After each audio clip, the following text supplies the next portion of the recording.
What's going on? How can I help? We got only 10 minutes. I apologize. Shoot, It's okay. shoot. It's okay. I'm in the car. I was trying to get home. But anyway, I just had a question about what to do when you're kind of stuck. We were flowing with the insurance rentals, and then they just all of a sudden stopped. And we have an opportunity to get another home.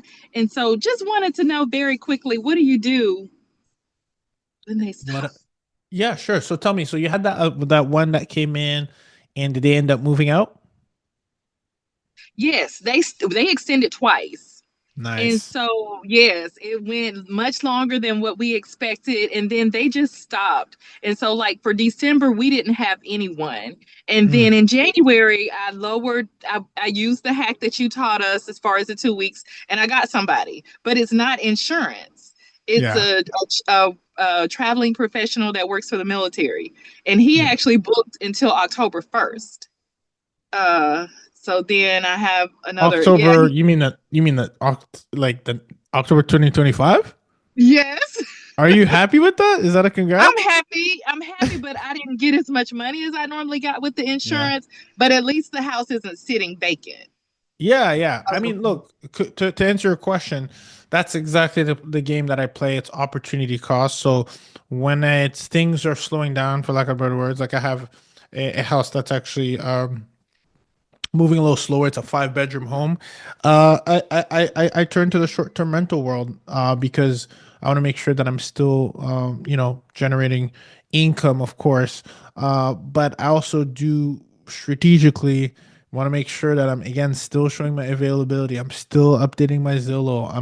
I'm also reaching out, right? I'm reaching out to people I've previously worked with and say, hey, by the way, we had a pleasure helping this family and our furnished accommodation, etc. Just wanted to reach back out to see if there was anyone in this specific location that you're looking to relocate. If not, could you please forward this to one of your colleagues? That might even spark a, oh, yeah, that's right. Let me forward it to my colleagues. And all of a sudden, now you get a colleague that reaches out to you because you took the time to send an email to those that you've previously done business with. You're in a position where you have a relocation specialist that you've previously done business with. So it's not a cold lead, it's a warm lead.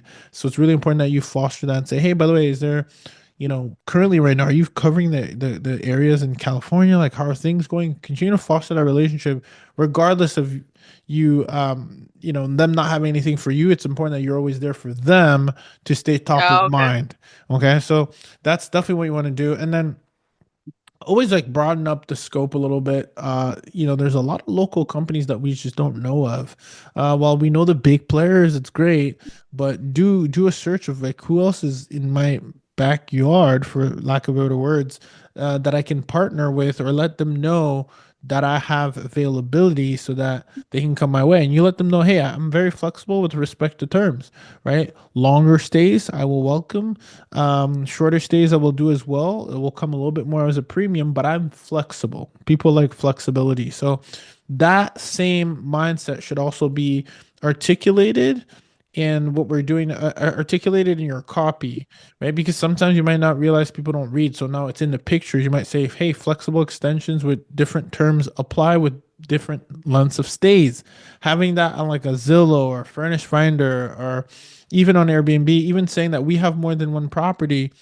I just had a family that booked today after they've been reaching out since last week on a different property, and I was able to say, this one's not available, but this one's available. Here's the option, here's the address, come back. And they were just going back and forth. So it's a game of tweaks.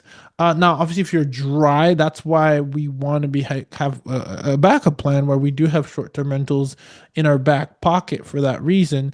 And then we burden the hand. If you have something that comes in for the next 3 months and it's 100% occupancy is better than no occupancy. I would measure it out if it's going to be something that, is it our busy season or is it our slow season? I would consider still this February slow. Take it. I'm all about maximizing, um, you know, occupancy, especially during a slow season while I continue to do my marketing. Don't stop. The thing is, sometimes people sit pretty when they have someone that's staying, right? Don't sit quiet, Yeah. be like, oh, life is good. You want to make sure it's a habit that you're continuously networking with those individuals even when you're booked because they'll come back to you that way because they have a reference point with you. Okay. Okay. That makes Yeah. sense. So we did right by taking that long term 8-month booking. Yeah. No, I mean, 8 months for me, as you know, it's all numbers game, right? So, if it goes into the summer, that's one thing. I'm not necessarily here to be a long-term rental guy, but definitely a midterm rental. So if I said, typically I've done like 3 to 6 months. I took a family with a fire. Obviously, it was insurance, but it was still, I took it at a discount. It was like a 20 to 25% discount. But I did it because I am all about, I'd rather have, when you think of risk, managing risk, even the lower priced lower price but higher occupancy is gonna outbeat the longevity, even in your down terms and up and down over time. And I'm willing to do that, right? Okay. Um, but yeah, so rule of thumb, in short, to summarize: following up, updating your copy, reaching out even when you're not available, showing availability even when you're not available can open up a lot of doors, especially since you have more than one property. And at the end of the day, it's an availability thing. So you really want to make sure that, with respect to the supply and demand, if there is no demand, that's okay. You have the relationship. Okay. And last question, is it a good Mhm. time to buy or not buy? I know when we last spoke with Mhm. you, we were talking about buying. I have everything ducks in a row for that. Nice. Do you think it's a good idea to buy right now, or would you wait with our current administration? It's just so uncertain every day, everything is Oh, yeah. changing. Oh, I'm always a buyer, but with the right deal, right? Not every deal is created equal, but I'm always buying. I'm always in hunt mode regardless, because I don't like to, wait to buy real estate. I like to buy real estate and wait, right?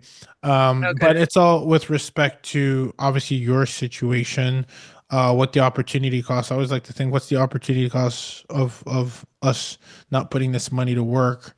Um, is it means it's sitting around, or is it working towards another project? And that's how I look at it. I look at my money as little soldiers that are working towards the dream. So if they're gonna sit back and, there's a reason for it, because, things are uncertain on your end and your portfolio is not stable, that's one thing. But otherwise, um, I, I'm speaking for myself, certainly not speaking for anybody else. I'm analyzing more the opportunity in within the marketplace, regardless of the time, rather than the time in the current market cycle to invest. I'm looking at the property every single time. Um, you know, and then we always, we date the rate as needed, right? So Okay. that's my philosophy. I'm very Okay. deal driven, and I run it through a very detailed analysis of, okay, here's the worst case scenario, here's the average scenario, here's the best case scenario. Okay, are we comfortable with the calculated risks that we know to move forward with this deal? Right. And then that's where I'll pull in, even like, is this an HOA? If it is, okay, off the table. It's not what I want. Carpet, like, we have a buy box and criteria that we use, and if it meets it, regardless of the time, if we're in a strong position, the reserves are there, and we've accounted for the risk, then we pull the trigger and move forward. Okay. All Yeah. righty. That's all I wanted to know. That's amazing. Well, I'm super glad to hear about the extensions. Yeah, don't sleep on those connections you've already made. Like, once you have someone that you've already connected with, double down on it. Be like, hey, is there anybody in your team that I could be assisting? And then you get an introduction, and then they give you an introduction. Now all of a sudden, 3 to 4 people in the same office, and you have a good Okay. reference point. So definitely Okay. don't be shy to ask for permission to have your information passed along. And then also don't be shy to ask how you can help. Is there anything that you're looking, even outside in the area? You'd be surprised. Maybe you can help. Maybe you can make an introduction to a realtor, and that has weight in gold, right? Because it's, you're helping someone on the other side, and they're gonna remember that and come back to you when they need it. So Okay. All yeah, righty. All righty. Well, it sounds awesome. good. Thank you so much for taking this call.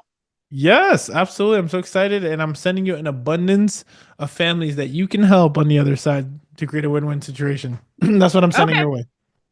Oh, really? I'm sending positive energy. That's it. That's how it Okay. works. Yes.